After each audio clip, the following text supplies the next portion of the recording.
আজকে তোমাদের একটু ছোটবেলার স্মৃতিতে ফিরিয়ে নিয়ে যাই। এই জিনিসটাকে তোমরা কে কি নামে জানতে জানি না। আমরা তো কেউ কেউ বুড়ির চুল, কেউ কেউ হাওয়াই মিঠাই নামেও চিনতাম। আগে ছোটবেলায় বিকেল হলেই ঘন্টা বাজাতে বাজাতে একটা কাকু চলে আসতো। ঘড়ি, পাখি, মোবাইল ফোন যা ইচ্ছা চাইতাম সেটাই কাঠির মধ্যে এগুলো দিয়ে বানিয়ে দিত। বেসিক্যালি এগুলো এক একটা চিনির গোলা। চিনিগুলোকে আগুনের মধ্যে ফুটিয়ে সেগুলো থেকে এক ধরনের শিরা বের করে ওগুলোর মধ্যে ফুড কালার মিশিয়ে নিয়ে চলে আসতো একটি লাঠির মধ্যে। তারপরে অন্য কাঠির মধ্যে টেনে টেনে বিভিন্ন রকমের আকার দিয়ে দিত সেই লোকগুলো। তখন দাম নিত ১ টাকা ২ টাকা। এখন খুব একটা পাওয়া যায় না, কিন্তু আগের দিন ময়দানে গিয়ে এই লোকটির দেখা পেয়েছিলাম।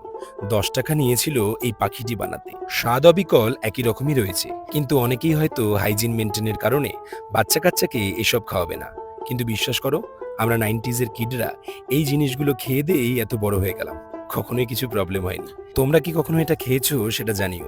আর তোমাদের ওখানে এটাকে কি নামে ডাকে অবশ্যই কমেন্ট করে বলো। দেখা হচ্ছে পরের ভিডিওতে। টাটা।